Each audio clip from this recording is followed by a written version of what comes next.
Hello, हाय, नमस्कार. मी अदिती तुम्हा सर्वांचं माझ्या ब्लॉग चॅनलवरती अगदी मनापासून स्वागत करते. तर सर्वप्रथम सर्वांना श्री स्वामी समर्थ आणि शुभ सकाळ.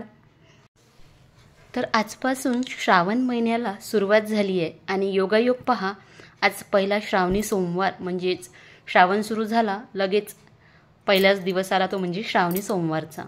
तर खूप छान असा योगा जुळून आलेला आहे. धार्मिक आणि आध्यात्मिकदृष्ट्या श्रावण महिना खूप शुभ मानला जातो आणि या महिन्यात आपण जी पूजाविधी करतो किंवा धार्मिक कार्य करतो ते सुद्धा खूप छान फलदायी असतं. तर आज आहे पहिला श्रावणी सोमवार आणि यावेळेस श्रावण महिना सुरू होताच सोमवार आल्यामुळे श्रावणामध्ये यावेळेस 5 सोमवार आलेले आहेत. आज आहे पहिला श्रावणी सोमवार, त्यामुळे सकाळी थोडी गडबड होती. सकाळी लवकर उठून सगळी बाहेरची कामे आटपून घेतली, त्यानंतर आंघोळ वगैरे केली आणि इथे चहा ठेवला. सोबतच मुलीसाठी आज टिफिन करायचा नव्हता कारण तिला लवकर सुट्टी होणार होती, त्यामुळे तिला स्नॅक्स वगैरे डब्यात दिले. ती स्कूलला गेली आणि त्यानंतर आम्ही घेतला इथे चहा. तर इथे मी माझ्या मिस्टरांसाठी आणि माझ्यासाठी चहा गाळून घेत आहे. या तुम्ही पण चहा घ्यायला.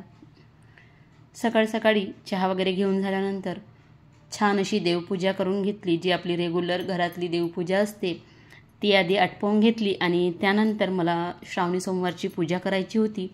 खरं तर आज मला श्रावणी सोमवार निमित्त शिवजीच्या मंदिरात जाऊनच पूजा करायची होती, पण ते काही शक्य झालं नाही.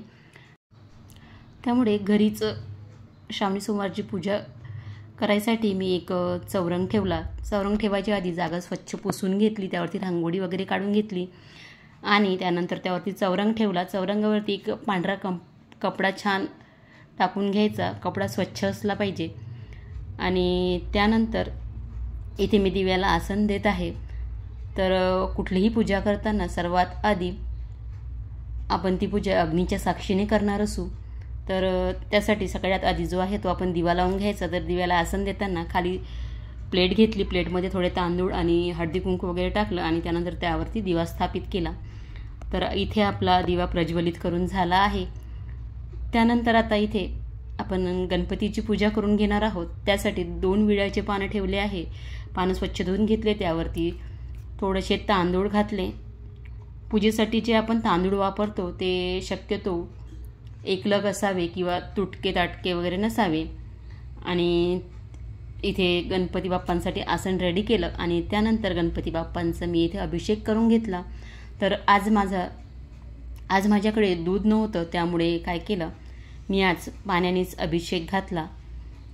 तर इथे गणपती बाप्पांचा अभिषेक झाला. गणपती बाप्पांच्या मूर्तीला छान स्वच्छ असं पुसून घेतलं आणि नंतर त्यांना आसन दिलं आणि त्यानंतर त्यांची मी कुंकू आणि अष्टगंधक लावून पूजा केली. तर पूजा करत असताना ओम गण गणपते नमः या मंत्राचा जप करायचा. तर इथे गणपती बाप्पांना सुद्धा आसन देऊन झालेलं आहे. आता फूल वगैरे वाहते. तर इथे दिव्याला आणि त्यानंतर गणपती बाप्पांना आज श्रावणी सोमवार आहे आणि आज आपण शिवजींची पूजा करणार, तर त्यामुळे आज पूजेमध्ये पांढऱ्या फुलांचा समावेश होता. आणि त्यानंतर ही माझ्याकडे छोटीशी शंकर आणि पार्वती दोघांची अशी मूर्ती आहे. तर आजचा दिवस खूप अनन्यसाधारण असतो. खूप महत्त्व असते या दिवसाला श्रावण महिन्यात आणि विशेषतः शंकरजीची पूजा म्हटलं तर सोबतच माता पार्वतीची सुद्धा पूजा करायची असते. जर तुमच्याकडे शंकर आणि पार्वतीची अशी एकत्र मूर्ती नसेल तर तुम्ही अन्नपूर्णा मातेची पार्वती मातेच्या स्वरूपात पूजा करू शकता. त्यानंतर थोडेसे तांदूळ मी चौरंगावर टाकले आणि त्यावरती शंकर पार्वतीच्या मूर्तीची पण स्थापना करून घेतली.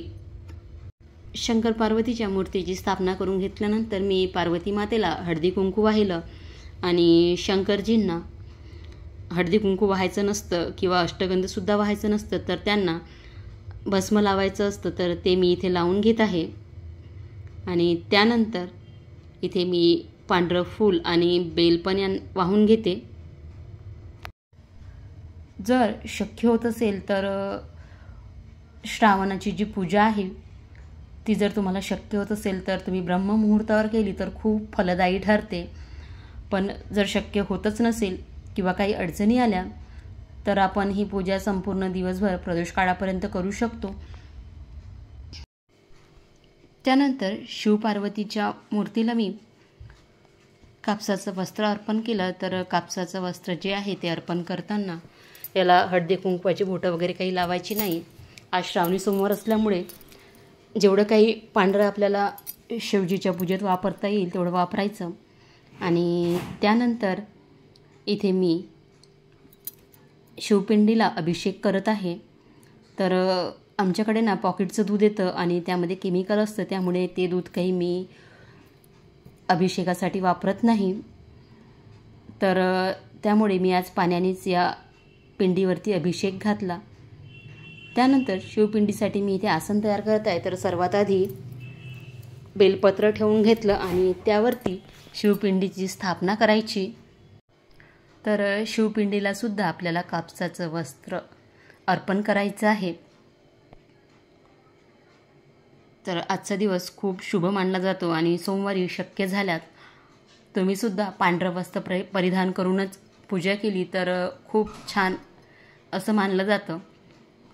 त्यानंतर इथे शिवपिंडीला कापसाचं वस्त्र अर्पण करून झालं आहे आणि आता आपण शिवपिंडीवरती भस्म अर्पण करणार आहोत. जसं मी मगाशीच म्हटलं त्याप्रमाणे शिवपिंडीवरती हळदी कुंकू किंवा अक्षदा टाकल्या जात नाहीत. तर शिवजींना प्रिय असं जे भस्म आहे तेच आपण शिवपिंडीवर अर्पण करायचं आहे.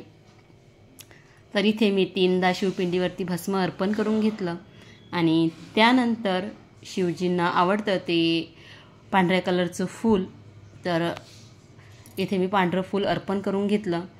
जर पांढरं फूल नाही मिळालं तर तुम्ही निळ्या कलरचं गोकर्णाचं फूलसुद्धा अर्पण करू शकता. त्यानंतर आपल्याला शिवजीला नैवेद्य अर्पण करायचा असतो. तर इथे मी पाण्याने आधी स्वस्तिक काढून घेतलं होतं आणि त्यावरती 2 फळं स्वच्छ धुवून ठेवली. आणि आता शिवपिंडीवरती मी इथे आजची शिवामूठ जी आहे तांदूळ तर ती अर्पण करून घेते. तर ही जी शिवामूठ आहे ती तांदूळ ओले करून अर्पण करायची असते किंवा तुम्ही असं सुद्धा अर्पण करू शकता. तर इथे मी 3दा शिवपिंडीवरती तांदळाची शिवामूठ जी आहे ती अर्पण करून घेतली. आणि शिवामूठ अर्पण करताना आपल्याला शिवजीचा ओम नमः शिवाय हा मंत्र म्हणायचा आहे. जेवढं शक्य होईल तेवढं या दिवशी आपण ओम नमः शिवाय या मंत्राचा जप करायचा. त्यानंतर धूप दीप अगरबत्ती लावून ओवाळून घेतलं.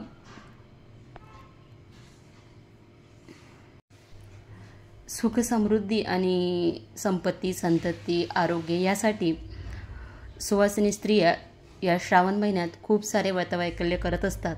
त्यापैकीच एक म्हणजे श्रावणीवर व्रत किंवा श्रावणी सोमवार. तर खूप जणी या दिवशी उपवास करतात.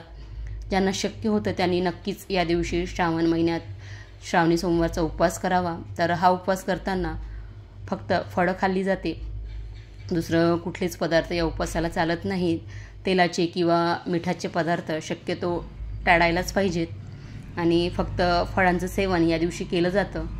तर अशा पद्धतीने आमची श्रावणी सोमवारची पूजा इथे झाली. त्यानंतर मी इथे साखरेचा नैवेद्य वगैरे अर्पण केला आणि त्यानंतर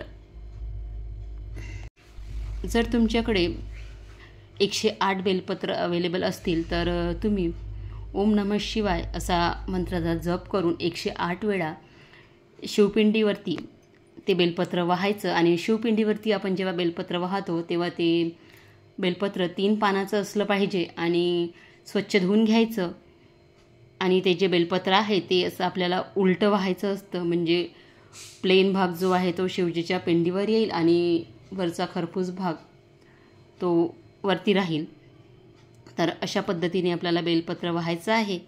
इथे माझ्याकडे 108 बेलपत्र होतं, त्यामुळे मी काय केलं 108 वेळा ओम नमः शिवाय या मंत्राचा जप केला आणि 108 वेळा ते बेलपत्र त्या पिंडीवरती मी ठेवलं. जर तुमच्याकडे बेलपत्र अवेलेबल एवढे सारे नसतील तर तुम्ही जे बेलपत्र आहेत ते अर्पण करायचे आणि 108 वेळा ओम नमः शिवाय या मंत्राचा जप करायचा.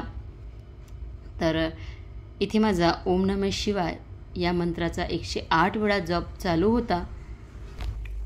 सोमवारचं व्रत सुवासिनी स्त्रिया, कुमारिका, आबालवृद्ध, घरातील कर्ता पुरुष असं कुणीही करू शकतं. माता पार्वतीने सुद्धा 16 सोमवारचे व्रत करून भगवान शंकरांना प्रसन्न केले होते. त्यामुळेच तर असं म्हणतात की जर कुमारिकांनी हे 16 सोमवारचे व्रत केले तर त्यांना इच्छित वरप्राप्ती होते.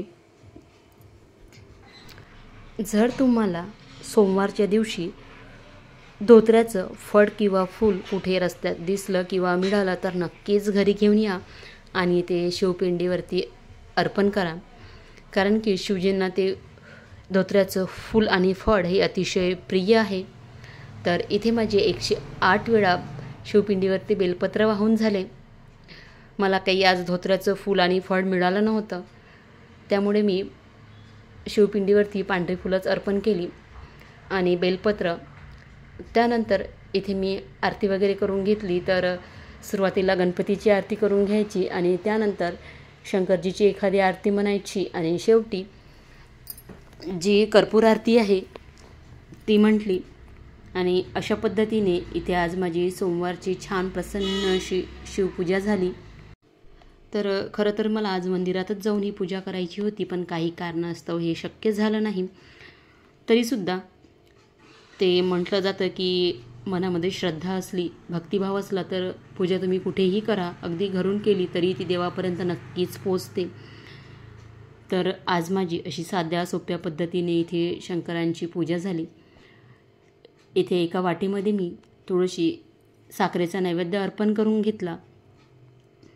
तर अशा पद्धतीने अगदी मनोभावे साध्या सोप्या पद्धतीने घरीच माझी शंकरजीची पूजा झाली.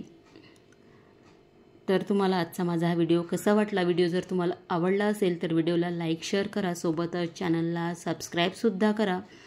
पुन्हा भेटूया अशाच एका छानशा व्हिडिओसोबत. तोपर्यंत सर्वांना श्री स्वामी समर्थ आणि शुभ सोमवार. ओम नमः शिवाय, ओम नमः शिवाय, ओम नमः